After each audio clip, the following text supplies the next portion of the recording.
오늘 본문 말씀은 열왕기상 13장 26절에서 32절 말씀입니다. 열왕기상 13장 26절에서 32절 말씀입니다.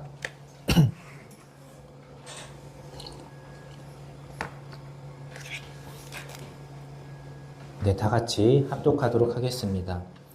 길을 가는 하나님의 사람을 자기 집으로 데리고 간 그 늙은 예언자가 이 말을 듣고 말하였다. 그는 틀림없이 주님의 말씀을 어긴 그 하나님의 사람일 것이다.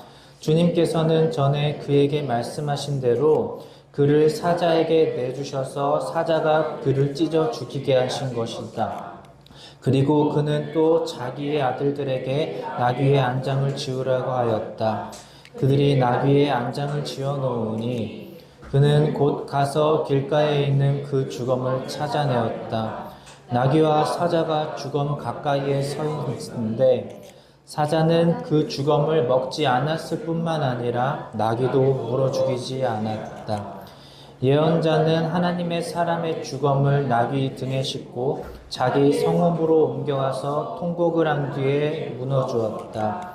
그 주검을 자기의 무덤에 안장하고 나서 그 늙은 예언자는 아이고 내 형제여 하면서 통곡을 하였다. 장사를 마친 뒤에 그는 자기 아들들에게 말하였다. 내가 죽거든 너희는 나를 이 하나님의 사람이 묻힌 곳에 같이 묻어다오. 나의 뼈를 그의 옆에 두어라. 그가 주님의 말씀을 받아서 베델에 있는 제단과 사마리아 성읍 안에 있는 모든 산당을 두고 외친 그 말씀이 그대로 이루어질 것이다. 아멘. 오늘 설교 제목은 나의 나 된 것은 이라는 제목으로 말씀을 증거하도록 하겠습니다. 잘 보이시나요? 지난 시간에 저희가 마지막으로 나눴던 말씀은 이제 전도서 말씀이었죠. 전도서는 이제 솔로몬이 이제 노년 때, 마지막 때에 썼던 글이었습니다. 다윗의 아들 솔로몬, 두 번 다시 없을 만한 태평 성대를 누렸던 왕이었죠. 그러나 그는 말년에 우상을 숭배해서 이스라엘을 타락시킵니다. 그래서 이 열왕기상 12장부터 분열왕국 이야기가 시작됩니다. 그래서 이제 이렇게 기억하시면은 좀 쉽습니다. 창세기 12장은 아브라함이 이제 본토 집 자기 고향을 떠나서 믿음 생활을 시작하던 장이었죠. 출애굽기 12장은 6월절이 시작됩니다. 그래서 10이라는 숫자가 좀 시작과 관련된 장이 있어요. 이 열왕기상 12장은 분열왕국이 시작되는 장이에요. 분열왕국 이야기는 모든 부분을 세세히 다루지 않고 굵직하게 다뤄볼 것입니다. 분열왕국에서 이야기에서는 이제 북이스라엘과 남유다의 왕들이 차례차례 거론돼요. 그래서 그때 당시에 활동했던 선지자들도 나옵니다.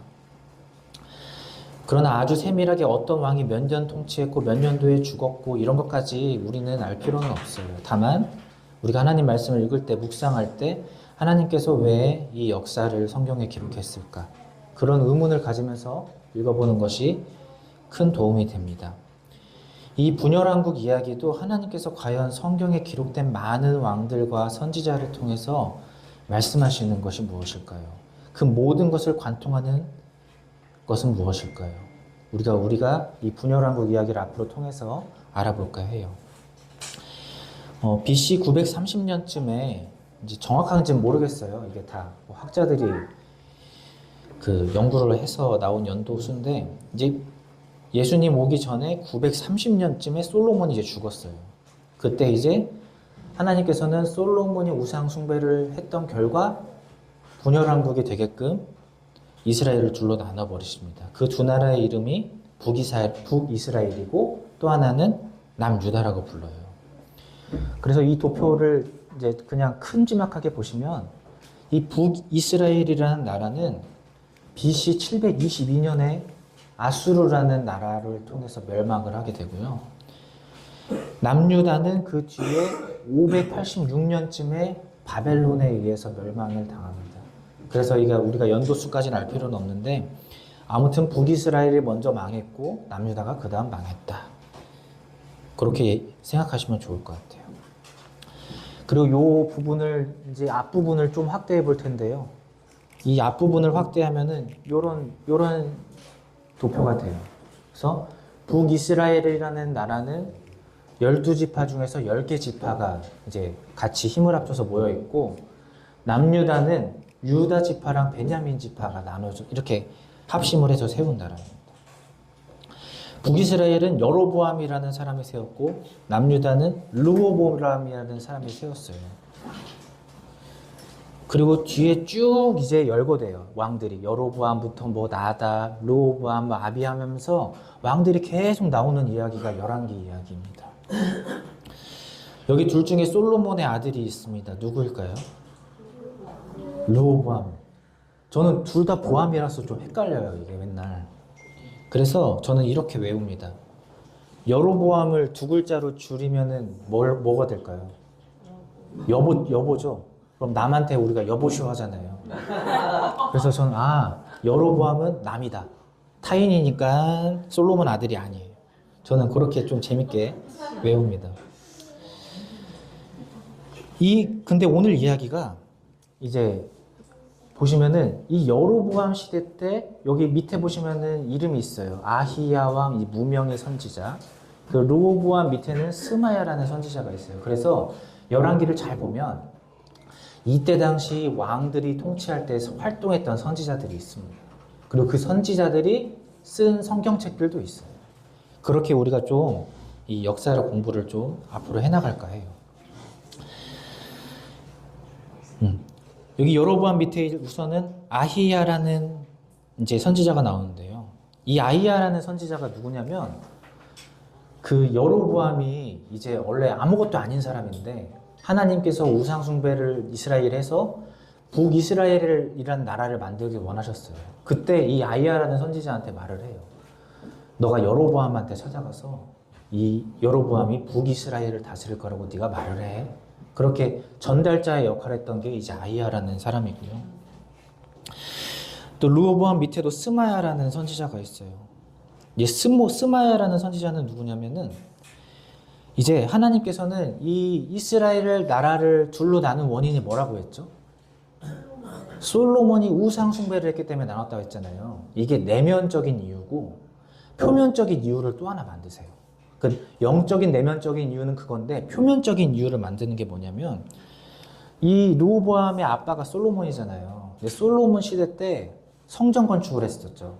그래가지고 이 이스라엘 사람들이 그 공사판에서 너무 힘들었던 거예요. 그래서 이 르호보암이 이제 자기가 왕이 되려고 하니까 이스라엘 사람들이 이렇게 말을 해요. 저희 이제 그냥 공사 그만하고 싶다고, 이제 좀 쉬게 해달라고. 그렇게 하는데 이 르호보암이, 하나님께서 이런 마음을 심어주세요. 나는 솔로몬 우리 아빠보다 너에게 더 힘든 일을 시킬 거야. 그래갖고 이 이스라엘 사람들이 이제 화가 나왔겠죠. 그래가지고 누구 편에 서냐면은 이 10개 지파 사람들이 다 여로보암 편에 서는 거예요. 그래가지고 이제 르호보암이 화가 나가지고 군대를 일으킵니다. 내가 나를 배신했던 10개 지파랑 이제 싸워야겠다. 그럴 때 나타났던 사람이 이 스마야예요. 스마야가 무슨 말을 하냐면, 그래서 르호보암 왕이시여, 지금 이렇게 나라가 둘로 나뉘게 된 이유가 하나님께서 이렇게 만드신 것이니 당신은 군대를 물리세요. 당신은 남유다로 가서 남유다나 다스리세요. 했던 게 이 스마야 선지자예요. 이게 이 열왕기상의 이제 초반 스토리입니다. 그래서 오늘 나오는 이야기가 이제 그래도 이 무명의 선지자, 하나님의 사람, 이름이 없는 선지자에 관한 이야기예요. 이게 열왕기상 12장이 이제 분열왕국이 시작되는데 그 바로 다음 장, 열왕기상 13장에 나오는 이야기예요. 그럼 하나님께서는 왜 이 이름도 언급되지 않은 선지자를 통해서 이 열왕기상 13장의 이 통째 이야기를 이렇게 기록하셨을까? 오늘 그거에 대해서 한번 말씀을 나눠보려고 합니다. 열왕기상 13장의 내용의 핵심은 증명에 관한 이야기예요. 오늘 이야기는 하나님 말씀이 진짜인가 아닌가, 이 문제를 다루고 있습니다.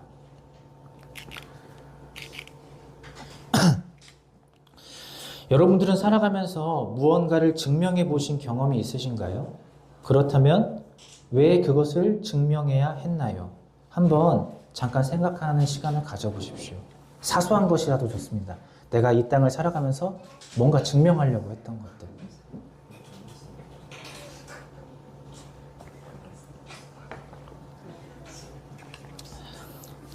자, 한 번씩 생각해 보세요.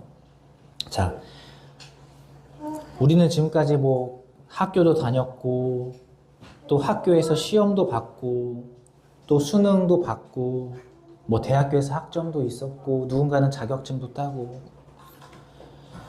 저희 실비사모가 그 3월 달에 저희 중부대학교에서 잠깐 한국어를 가르쳤고요. 이번에 이제 1년 다시 개학을 하게 됐어요. 그 외국어를 이제 외국인들한테 한국어를 가르치는 강사로 열심히 준비를 했거든요. 그런데 이 중부대학교에서 아무나 한국어 강사를 채용하는 게 아니에요. 그러면서 실비사모한테 요구했던 게 무엇이었을까요? 그게 바로 증명이에요. 당신이 중부대학교에서 한국어를 가르칠 수 있는 사람인지 아닌지 증명하세요. 그러면서 뭘 요구하냐? 어떤 대학교, 어떤 한국어 학과를 나왔는지 졸업증명서와 성적증명서를 내십시오. 당신이 한국어 강사로서 최소한의 자격이 되는지, 그래서 한국어 교원 자격증 증명서를 요구받습니다.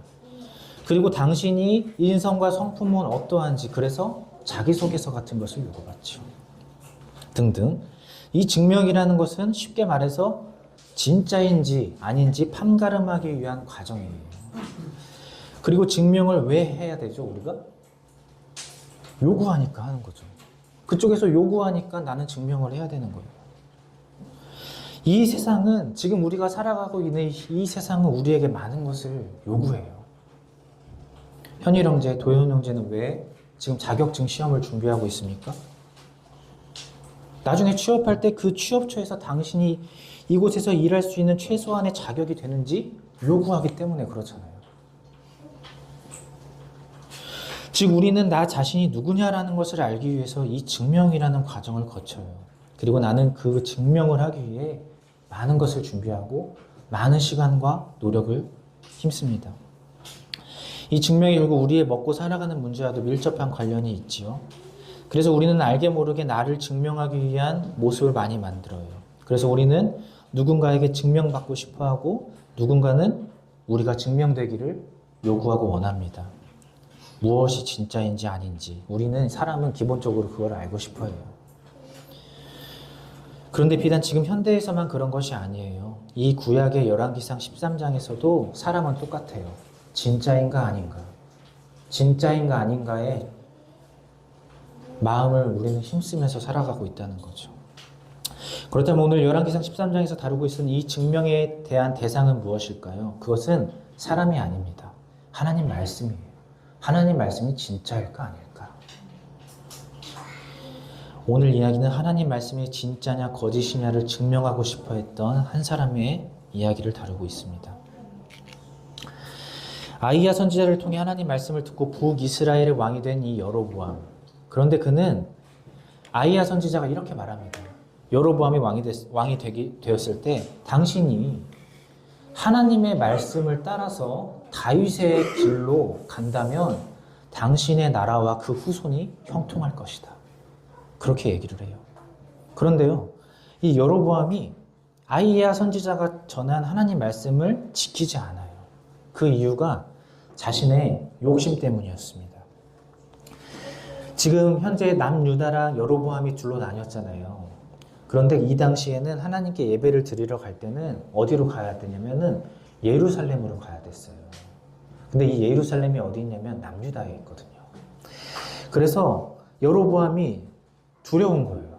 만약에 북이스라엘 사람들이 저 예루살렘에 있는 남유다에 있는 예루살렘으로 하나님의 예배를 드리러 갈 때 혹시라도 변심해서 르호보암 편에 서면 어떡하지? 그런 생각을 했던 거예요. 그래서 이 여로보암이 무슨 생각을 하냐면 북이스라엘에 있는 각 지파 땅에 우상 제단을 만들기 시작해요. 북이스라엘 사람들이 예루살렘에 가서 하나님께 예배 드리는 것을 막아버리는 거죠. 왜냐하면 그러면 르호보암 편에 설까 봐. 그래서 곳곳에 이 우상을 지대를 만드는 거예요. 하나님께서는 이 일을 아주 악하게 여기셨습니다. 이전에 제가 이 분열왕국 이야기에서 믿음의 평가가 되는 사람, 믿음의 기준이 되는 한 사람을 말씀드렸는데 누구인지 기억나시나요? 누구였을까요? 이 사람처럼 살면 믿음이 좋은 거고, 열왕기에 계속해서 거론되는 인물이 다윗이죠. 이 밧세바 사건을 일으켰음에도 그럼에도 불구하고 하나님께서는 다윗을 하나님의 말씀에 합한 사람이라고 열왕기상에서 계속 나와요. 다윗의 길로 갈 것이냐. 그런데 이와 반대되는 사람이 바로 이 여로보암입니다. 믿음에 순종해서 하나님의 사람으로 평가되는 기준은 다윗이고, 믿음의 사람이 아닌 사람의 기준을 평가할 때 기준이 되는 사람이 바로 이 여로보암이에요. 그래서 계속 나와요. 여로보암의 길로 갔다. 여로보암의 죄를 따라갔다. 하나님 앞에 죄를 지은 사람을 계속해서 여로보암처럼 얘기를 합니다. 그래서 오늘 그림처럼 갑자기 요 하나님의 사람, 이름이 없는 하나님의 사람이 유다로부터 한 명이 와서 이렇게 얘기를 합니다. 제다나 나 주가 말한다. 다윗의 가문에서 한 아들이 태어난다. 그 이름은 요시야인데 그가 너의 위에 이 분향하는 산당의 제사장들을 다 죽여서 제물로 바칠 거고, 또 그가 너의 위에서 그 제사장들의 뼈를 태울 것이다. 그렇게 예언을 해요. 즉 무슨 말이냐면 여로보암 왕은 앞으로 망할 것이다. 그래갖고 이 여로보암이 화가 나가지고 이 하나님의 사람을 잡으라고 막 손가락질을 했는데, 이 손가락질을 딱 내밀자마자 손이 마비가 됩니다. 그래서 오므릴 수가 없어져요. 그리고 실제로 이 예언을 하자마자 제단이 무너지고 여로보암 손이 마비되자 이 여로보암이 그때 바로 그 즉시 잘못했다면서 하나님께 은총을 빌어달라면서 이 사람한테 회복을 해달라고 요청을 해요. 그러자 바로 이제 손이 회복되거든요. 이때 이 표징을 봐서라도 여로보암은 하나님 앞에 돌아왔어야 됐어요. 그러나 여로보암은 진정한 회개를 드리지 않아요. 여로보암은 이 무명의 선지자에게 말합니다. 나와 함께 집으로 가서 피곤을 풀도록 하고 내가 당신한테 많은 선물을 주겠습니다. 이렇게 말을 해요. 그러자 이 이름 없는 선지자가 말을 해요. 비록 임금님께서 저에게 왕실 재산의 절반을 주신다고 하여도 나는 임금님과 함께 갈 수 없습니다. 이곳에서는 밥도 먹지 않겠고 물도 마시지 않겠습니다. 왜냐하면 주님께서 나에게 그렇게 하지 말라고 했기 때문입니다. 하면서 휙 돌아섭니다. 그러면서 자기가 돌아왔던 유다 지방으로 향해요. 그런데 한편 이 북이스라엘의 이 베델 지방, 지금 이 지방에 이 늙은 예언자가 한 명 살고 있었어요. 이 사람도 원래 하나님의 말씀을 예언하는 사람이에요.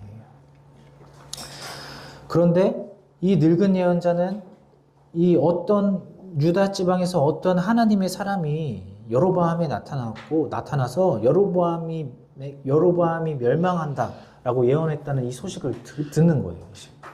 그래서 급하게 이 하나님의 사람을 뒤따라가 가지고요 만납니다. 그러면서 이 사람한테 자신의 집에서 무엇을 먹고 가라고 제안을 해요. 그러자 이 하나님의 사람은 여로보암에게 했던 그 말을 똑같이 합니다. 나는 이곳에서 먹지도 않고 마시지도 말라고 하나님께서 그러셨습니다. 그래서 나는 여기서 먹고 갈 수 없어요. 그런데요, 이 늙은 예언자가 이런 말을 해요. 아니, 나도 하나님의 사람입니다. 나도 이 북이스라엘에서 하나님의 사람인데 하나님께서 천사를 보내셔서 우리 집에서는 먹고 마시고 가라고 해도 좋다고 그렇게 말씀하셨다. 이렇게 말을 해요. 그런데 이게 거짓말이에요. 이런 말씀을 하나님께서 하신 적이 없어요. 이 늙은 예언자는 왜 이런 행동을 했을까요? 이게 제가 참 의문이었어요. 왜 이런 거짓말을 하면서까지 이 사람을 붙잡았을까? 같은 하나님의 말씀을 전하는 예언자로서 좀 동질감을 느껴서였을까요? 아니면 자신은 여로보암이 두려워서 하나님의 말씀을 바로 전하지도 못하는 좀 찌질한 사람인데 이 하나님의 무명의 선지자는 여로보암 앞에서도 그렇게 큰 소리 칠 수 있는 사람이어서 그런 약간 존경심이 있었을까요? 이유는 몰라요. 여러 가지 생각해 볼 수 있어요. 그런데 이 이야기의 결말을 통해 확실하게 결정되는 것이 있어요. 이 무명의 선지자, 이 하나님의 사람이 전했던 말씀이 그냥 사람의 말이었느냐, 그게 아니라 진짜 하나님의 말씀이었느냐가 증명이 돼요. 이 사건을 통해서.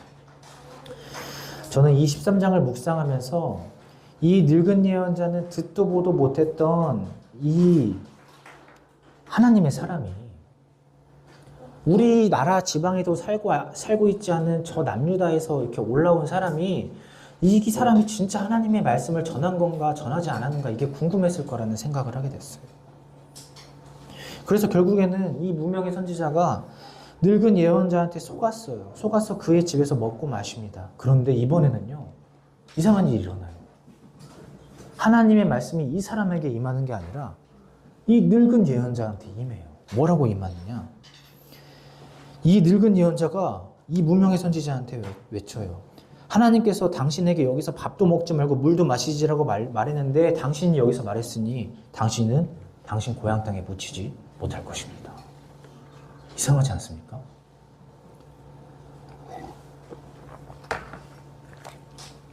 이 사람은 제가 볼 때 아무 잘못 없거든요. 이 사람은 이 늙은 예언자한테 속아가지고 여기서 먹었을 뿐인데 하나님의 말씀이 이 사람한테 임해버려요. 그래도 그 다음날이 되는지 지금 이제 먹고 일어날 때였는지 모르겠지만 이 무명의 하나님의 사람이 자신 고향 땅에 돌아가다가 사자가 나타나서 사자가 이 사람을 죽여요. 그런데 사자가 이 사람을 먹진 않아요. 먹진 않아요. 왜냐면 먹으면 죽음이 없어지잖아요. 그러면은 이 사람이 진짜로 그 고향 땅에 돌아갔는지 아니면 죽었는지 알 수가 없어요.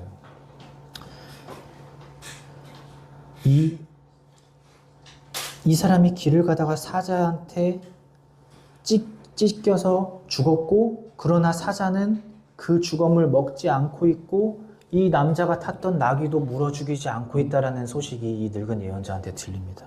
그것이 오늘 본문 말씀이에요. 길을 가는 하나님의 사람을 자기 집으로 데리고 간 그 늙은 예언자가 이 말을 듣고 말하였다. 그는 틀림없이 주님의 말씀을 어긴 그 하나님의 사람일 것이다. 주님께서는 전에 그에게 말씀하신 대로 그를 사자에게 내주셔서 사자가 그를 찢어 죽이게 하신 것이다. 그리고 그는 또 자기 아들들에게 나귀의 안장을 지우라고 하였다. 그들이 나귀의 안장을 지어놓으니 그는 곧 가서 길가에 있는 그 주검을 찾아냈다. 나귀와 사자가 주검 가까이에 서 있었는데 사자는 그 주검을 먹지 않았을 뿐만 아니라 나귀도 물어 죽이지 않았다. 예언자는 하나님의 사람의 주검을 나귀의 등에 싣고 자기의 성읍에 옮겨와서 통곡을 한 뒤에 묻어주었다. 그 주검을 자기 무덤에 안장하고 나서 그 늙은 예언자는 아이고 내 형제여 하면서 통곡을 하였다. 장사를 마친 뒤에 그는 자기 아들들에게 말하였다. 내가 죽거든 너희는 나를 이 하나님의 사람이 묻힌 곳에 같이 묻어다오. 나의 뼈를 그의 뼈 옆에 두어라. 그가 주님의 말씀을 받아서 베델에 있는 제단과 사마리아 성읍의 안에 있는 모든 산당을 두고 외친 그 말씀이 그대로 이루어질 것이다. 참 황당한 이야기입니다. 그러나 하나님 말씀은 반드시 기록된 이유가 있습니다. 어찌 보면 이 무명의 선지자, 즉 하나님의 사람이 억울해 보이기도 하지요. 아니 왜 늙은 예언자를 만나가지고 또 이 늙은 예언자가 못되게 거짓말만 하지 않았더라면 여러 가지 생각이 들기도 합니다. 그런데 결론은 이 이야기를 통해 나타나는 결론은 단 한 가지예요. 이 하나님의 무명의 선지자가 전했던 하나님 말씀은 진짜였다. 가짜가 아니다. 하나님의 사람이 그냥 사람의 말로 한 것이 아니라 하나님의 말씀이 진짜였다라는 거죠. 이 열왕기상 13장의 이야기는 두 명의 인물에게 그 사실이 동시에 전달됩니다. 늙은 예언자는 이 하나님의 사람이 실제로 죽은 것을 보고 이 무명의 선지자가 여로보암에게 했던 하나님 말씀이 진짜인 것을 알게 되었고 그것을 넘어서 어떻게 됐나요? 그것을 믿었어요. 나는 내가 죽기 직전까지 이 하나님 말씀을 믿겠다 이게 이 늙은 예언자한테 임한 사건입니다. 동시에 여로보암에게도 이 말씀이 임해요. 저는 오늘 이 말씀을 읽으면서 어떤 묵상을 했냐면, 이건 제 개인적인 해석이에요. 어쩌면 하나님께서 이 늙은 예언자를 위해서 하나님의 사람을, 이 무명의 선지자를 이곳에 보내진 않았을까라는 생각을 했어요. 이 여로보암이 통치하고 있는 악한 나라, 이 악한 세상, 이 악한 세상에서 하나님 말씀대로 온전하게 살아가지 못하고 하나님 말씀을 온전히 전하지 못하는 그 갈팡질팡하는 그 늙은 예언자의 모습을 하나님께서 보시고 하나님의 사랑을 보내지는 않으셨을까, 이런 생각을 했어요. 우리도 지금 이 세상을 살아가면서 때로는 이 세상과 타협할 때도 있고 또 어려움을 겪을 때도 있고 여러 가지 상황에 처할 때도 있잖아요. 아무튼 이 사건이 동시에 두 명의 인물에게 영향을 미칩니다. 늙은 예언자한테 또는 여로보암에게. 그런데요, 이 여로보암은 이렇게 기록되어 있습니다. 이 사건의 전말을 다 여로보암이 듣거든요. 그 뒤에 여로보암이 어떻게 했냐면, 이런 일이 생긴 뒤에도 여로보암은 여전히 그 악한 길에서 돌아서지 아니하고 오히려 일반 백성 가운데서 원하는 사람은 누구든지 산당의 제사장으로 임명하였다. 즉 우상을 섬기는 제사장으로 아무나 채용을 했다는 거죠. 그런 일 때문에 여로보암 가문은 죄를 얻었으며 마침내 땅에서 흔적도 없이 사라졌다. 오늘 열왕기상 13장, 이 분열 왕국이 막 시작된 시점에 일어난 이 첫 사건, 이 이야기는 앞으로 나올 수많은 왕들과 수많은 선지자들의 인생을 관통하는 이야기입니다. 이 이야기가 모든 분열 왕국의 이야기를 관통하는 이야기예요. 다 똑같은 내용입니다. 엘리야, 엘리사, 이사야, 예레미야, 많은 선지자가 외치는 말씀이 바로 이 열왕기상 13장의 사건이에요. 하나님 말씀을 지키면 형통하고 지키지 않으면 망한다. 바로 이 말씀이 열왕기 이야기예요. 하나님께서는 열왕기상 13장 오늘 이야기를 통해서 하나님이 진짜 살아계신 분인지, 하나님 말씀이 진짜 살아있고 운동력이 있는지 진짜인지 드러내셨습니다. 바로 하나님 무명의 선지자가 죽는 것을 통해서 그것을 증명하셨어요. 그리고 그 시체를 사자가 먹지도 않고 그것을 남겨두심으로 확실하게 증명하셨다는 겁니다. 이것을 믿으십니까? 믿는 자는 아멘으로 화답할 것이고 믿지 않는 사람은 저 여로보암의 길을 따라가게 되는 거예요.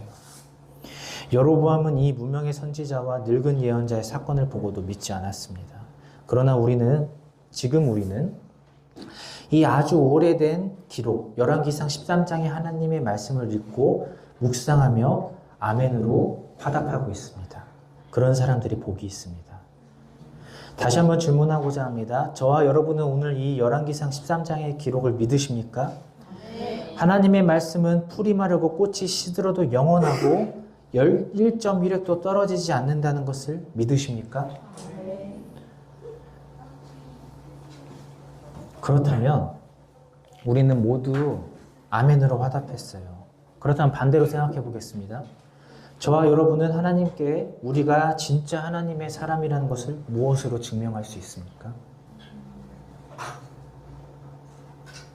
하나님께서는 오늘 하나님 말씀이 진짜라는 것을 증명하시기 위해 하나님 그 무명의 선지자를 죽이셨잖아요. 그렇다면 반대로 내가 진짜 하나님의 사람이라는 것을 하나님께 증명하려면 나는 무엇을 할 수 있겠습니까? 마치 슬비 사모님이 중부대학교에서 한국어를 가르칠 만한 자격이 되는지 확인하기 위해서 여러 가지 증명 서류를 제출하라고 했던 것처럼 하나님께서 지금 이 순간에 우리가 천국에 들어갈 만한 진짜 하나님인 사람인지 아닌지 확인하기 위해서 저와 여러분에게 여러 가지 증명 서류를 요구하신다면 저와 여러분은 어떤 것을 제출할 수 있겠습니까?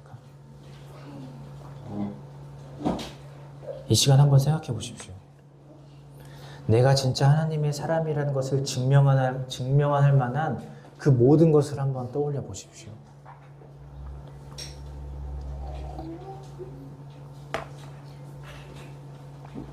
어떤 게 있을까요? 내가 진짜 하나님의 사람일 것을 증명할 수 있는 것이 무엇이 있을까요?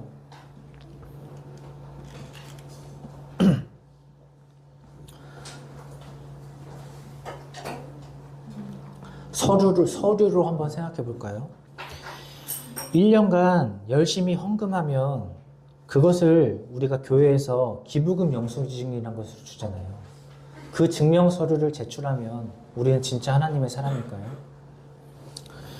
아니면 우리가 지금까지 하나님 나라를 위해 열심으로 임했던, 그것을 위해 고난과 눈물을 감내했던 사역의 내용이 적혀있는 자기소개서입니까? 온종일 무릎을 꿇고 기도했던 기도의 자리입니까? 아니면 성경책에 셀 수도 없이 칠해진 형광펜의 흔적입니까?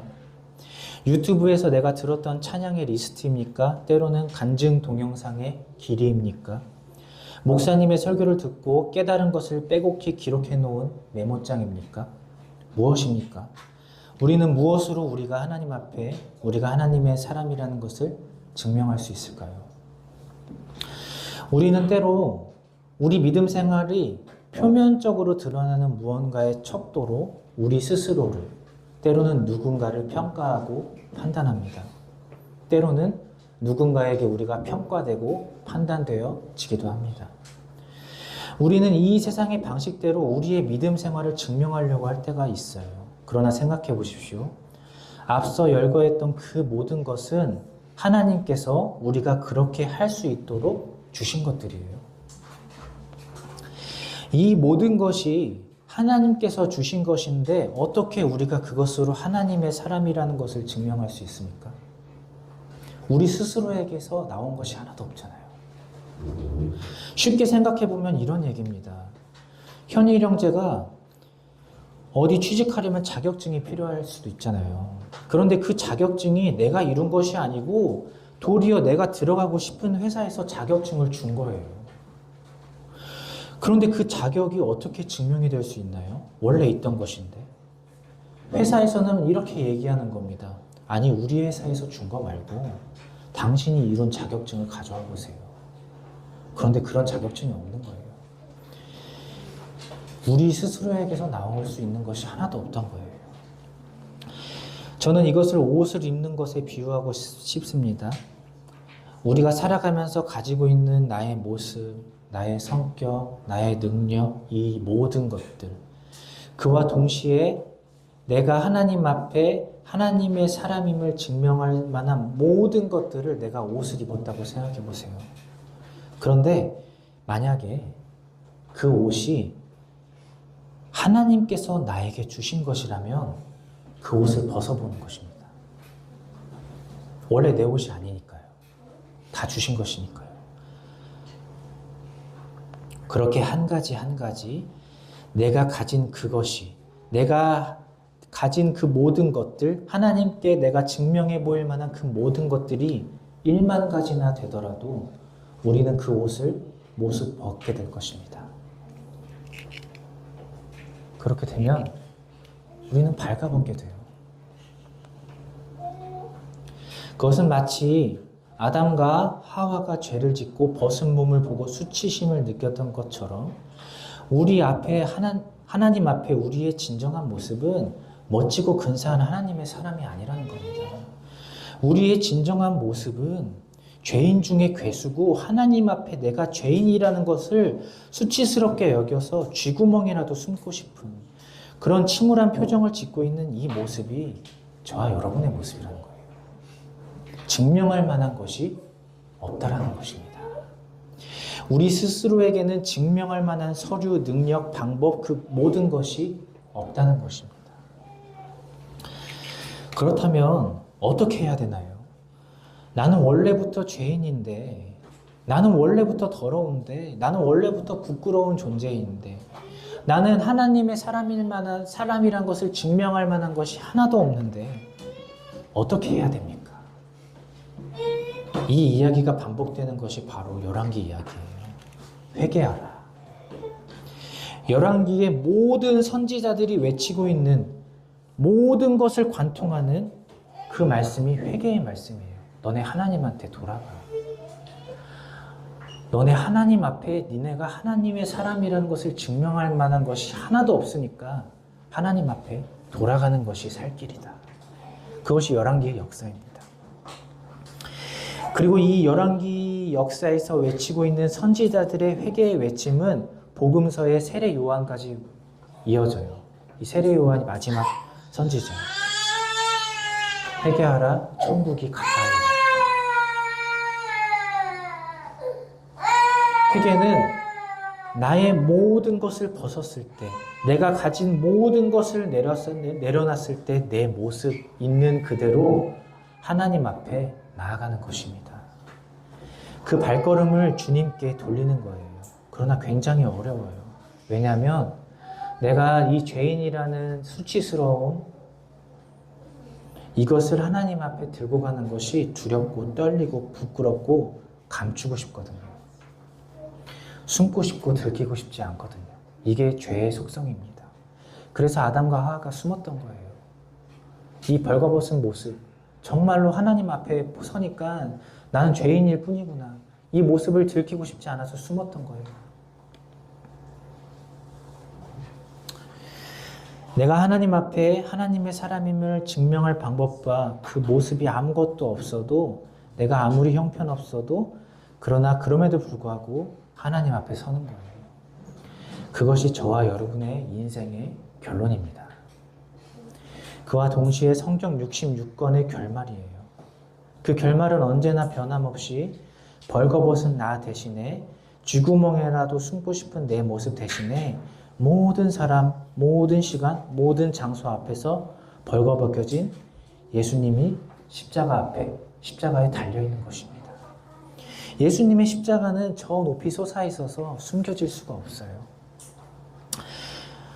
우리는 확실하게 괜찮지 않은 사람들인데 십자가 앞에서 우리는 분명하게 괜찮은 사람들이 된다는 것입니다. 아, 나는 하나님 앞에 하나님의 사람임을 증명할 길이 아무것도 없는데, 하나도 없는데 하나님께서는 이 세상을 사랑하셔서 그 독생자를 이 세상에 보내시고 그 어린 양을 십자가에 보내심으로 저와 여러분에 대한 사랑을 확증하셨다. 확실하게 증명하셨다. 라는 것이 결론입니다. 저와 여러분은 증명할 필요가 없다는 거예요. 단지 예수님 앞에 서면, 예수님 십자가 앞에 무릎 꿇으면 하나님께서 도리어 우리의 존재를 하나님의 사람으로 증명해 주신다는 것입니다. 너는 내 사랑하는 자녀야. 너는 지금 내 앞에 서 있기 때문에 괜찮은 사람이야. 저는 성경의 결말이 언제나 골고다 언덕이라고 생각합니다. 그러나 그와 동시에 시작입니다. 죄인된 나의 모습은 십자가 앞에서 결론을 맺고 이제는 하나님의 사람으로 새롭게 시작되는 것. 우리의 육적인 시간은 2026년은 앞으로 계속해서 앞으로 나아갈 거예요. 시간이 지날수록 꽃이 시들고 풀이 마르듯 우리의 시간과 우리의 육체와 우리의 능력, 그 모든 것은 낡아질 것입니다. 그러나 우리의 영적인 시간, 우리의 영혼의 시간은 언제나 예수님의 십자가 앞으로 흐르는 거예요. 하나님의 사람으로 다시 태어난 우리는, 예수님의 제자인 우리는 나의 십자가를 지고 예수님 앞으로 매일 하루도 빠짐없이 나아가기 때문입니다. 그 시간은 예수님의 십자가 앞으로 흘러요. 그곳에 진리가 있고 그곳에 생명이 있습니다. 그곳에 구원이 있습니다. 그래서 날마다 우리의 시간은 그곳으로 흐르고 날마다 우리는 생명력을 얻는 것입니다. 오늘 분열왕국의 시작, 그 시작은 솔로몬의 죽음 이후에 시작됐습니다.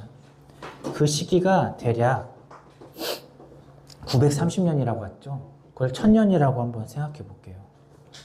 지금 2026년이면 이 분열왕국이 시작되는 그 시점과 3000년이라는 시간적 거리가 있습니다. 그런데 제가 한번 재미난 상상을 한 적이 있어요.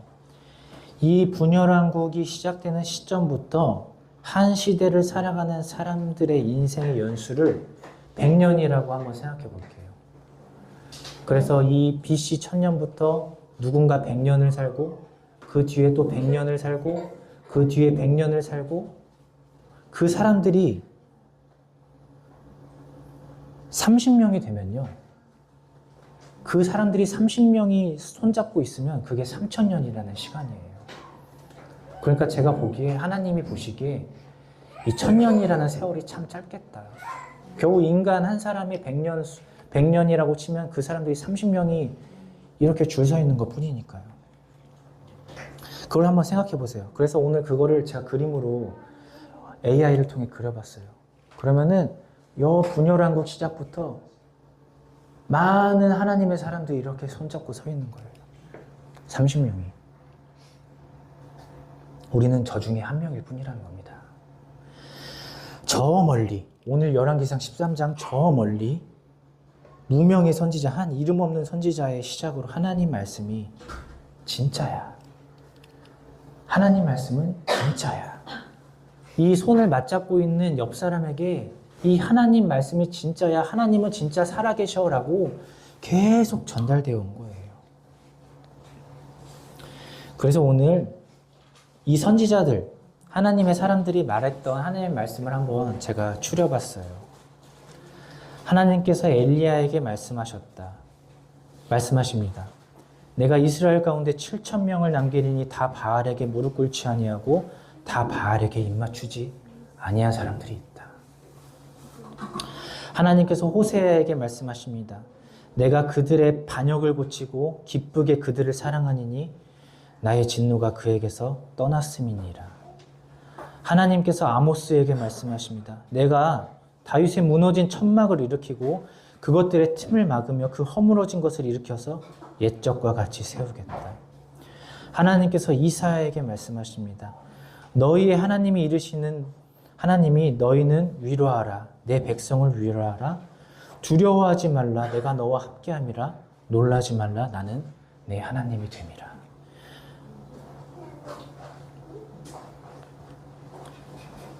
그렇게 하나님의 말씀은 하나님이 세우신 하나님의 사람들의 인생을 통해서 풀이 마르고 꽃이 시들어도 변함없이 기록되었고 하나님의 사람들의 인생을 통해 그것이 계속 전달되었어요.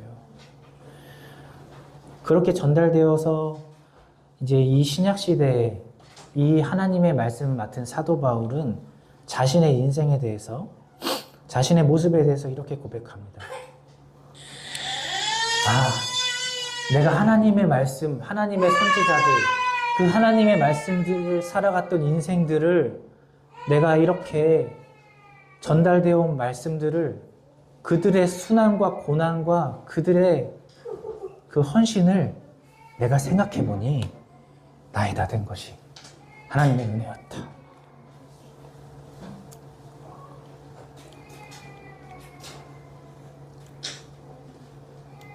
보십시오.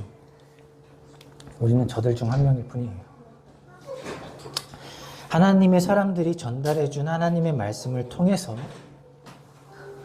절망에서 일어서고 소망을 품는 한 사람입니다. 그와 동시에 사도 바울이 그렇게 고백했던 것처럼 이제는 저와 여러분의 차례라는 거예요.